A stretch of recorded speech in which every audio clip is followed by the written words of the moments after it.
What's going on, everybody? Welcome into Tennessee Football Talk. My name is Joey Peterson. We got a lot to discuss today when it comes to the 2026 coaching staff. Joey Halzle, new contract. Kelsey Pope, new contract as well. And we got a report from college football insider Chris Lowe that Jim Knowles has free reign to make some staff decisions when it comes to the defensive side of the football. We're going to break that all down on today's program. So happy you are with us. If this is your first time, make sure you subscribe to the channel. We passed 10,000 subscribers this week, and we're not going to stop anytime soon. It's free to do so.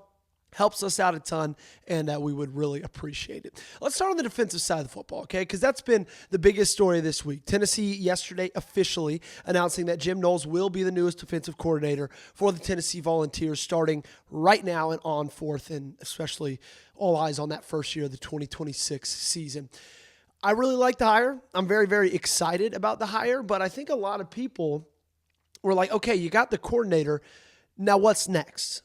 Are we going to be keeping guys like Willie Martinez? What's Rodney Garner's future going to be with the Tennessee Volunteers? A lot of questions about the staff surrounding Jim Knowles, and would Jim Knowles even have a say in that? Well, college football insider Chris Lowe has been covering college football very, very long time, went on with Josh and Swain. Right now he works with On3, and he said, I think one of the things that was appealing to Jim to come here that he's going to get to make a couple of hires. He's been told he's going to get a couple of hires. I've told you guys for a couple of weeks that there was going to be some changes on Heupel's staff. I'm confident in that all along. And I don't think this changes with Tim Banks leaving and Jim coming in. I think there will be more. And I think there was a part of the whole deal. I don't blame any coordinator when you go into a situation to want to have the latitude to bring in a couple of your guys. It just makes sense. And I think this is awesome news, ladies and gentlemen, because I think it wasn't just a Tim Banks problem with this defense.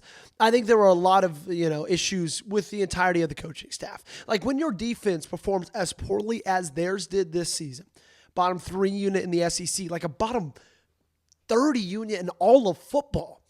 It's not just one thing to move on from the coordinator, but you got to move on from other parts of that staff as well. I think automatically everybody thinks secondary coach Willie Martinez, because that was the biggest struggle for this team, was the safeties, was the cornerbacks, and that's who he has a direct, tie into from coach to player. So I do believe that is going to be something that Jim Knowles figures out, something that Jim Knowles changes. And I really do think that's the best news possible, that going forward from here on out, he's going to be able to bring in his own guys that will know his scheme, that will be able to coach his scheme, because we talked about his scheme a lot, right? It's complex. He'll tell you that. Everybody's been telling you that all week long. It takes years to fully get down, fully master for these players. And I think it'd be beneficial for the players to be able to learn it, to have coaches that know it like the back of their hand. And Jim Knowles having the autonomy over his staff, I think is only going to be a great thing. Now, I will say when it comes to his staff, when it comes to the defensive side of the football, I think it is crucial and critical to be keeping Rodney Garner. Okay, I think that is something that's going to be a big, big, big priority for him, because multiple reasons. Number one, Rodney Garner is like the best defensive recruiter you've got on this staff. I mean, look at what guys like Byron Young's doing in the NFL right now. Look at what guys like James Pierce Jr. He just set the franchise record for rookie sacks in a season for the Atlanta Falcons last night. Those guys were recruited, developed, and coached by Rodney Garner. So I think keeping Rodney Garner on staff is going to be critical. I have no interest in him leaving. Other than that, I think it's up in the air. I really do. I get it. I like William Inge as a person a lot, but I just think you got to go somewhere new. You got to bring in something. You got to bring in multiple people that are better fit to Coach Jim Knowles type scheme. In other news with the coaching staff, some pretty big announcements. Kelsey Pope contract extension, Joey Halzle contract extension, and I think that's phenomenal news as well. Look, Kelsey Pope, I think, is the best offensive recruiter you've got on this staff. I mean, just think of what he's been able to do, the talent that he's been able to bring in. Obviously, he was a big part of flipping Tristan Keys, Mike Matthews, 5-star, Braylon Staley, 4-star, Tyreek King, 4-star. And then you also had a season where you had 3 wide receivers receive for over 700 yards. He coached Jalen Hyatt till Biletnikoff season. I get it. You might throw back at me, Joey, but Mike Matthews drops every single thing that goes his way. Yeah, but at some point, you just got to be able to catch the football. Like, it's not like Kelsey Pope is not teaching them or not coaching them on how to catch a football good enough. That's not a Kelsey Pope problem, in my opinion. That's a Mike Matthews problem. You can only do so much. You teach them how to run great routes. You teach them how to block well. Teach them the scheme and what they got to do on these plays and this plays. But once they run those routes and the ball comes in their area, it is their job to catch it. And so I think it's great that you're keeping Kelsey Pope around for his recruiting ability, what he does as a head coach or what he does as a coach. I also just know he's an awesome guy. When I worked on that staff, I just said that as if I was a position coach. When I was a video intern for the football team in 2021, I was at every practice. I was on the sideline for every single game. Cody Burns was not super liked within the building, okay? Kelsey Pope was. Everybody loved Kelsey Pope. And I think the same thing rings true. Joey Halzle, again, another guy they just locked down $1.45 million a year.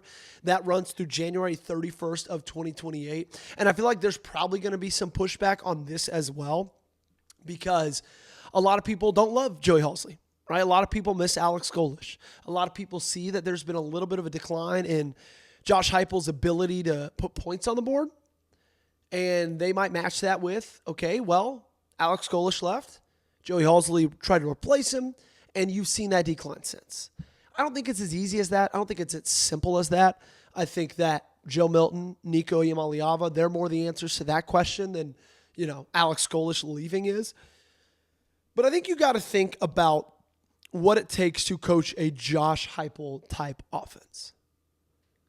It's very similar to like we've discussed, a Jim Knowles type defense. It's not super easy. It's complex. You want those guys out there to know that offense like the back of their hand. And Joey Halzle has been with Josh Heupel pretty much every single stop for the entirety of his career. Hell, he coached Joey Halzle. Josh Heupel did. And so if anybody knows, it's him. Do I think that he is the best offensive mind in football? No, I don't. Do I think that Alex Golesh was probably a better leader and a better coordinator? Yeah, I do. I loved Alex Golesh. But I do think this is the right decision, keeping Joey Halzle on staff. I think it's going to be the right decision if you just lock down all the guys on the offensive side of the ball and then let Jim Knowles do what he wants to do when it comes to the guys on defense.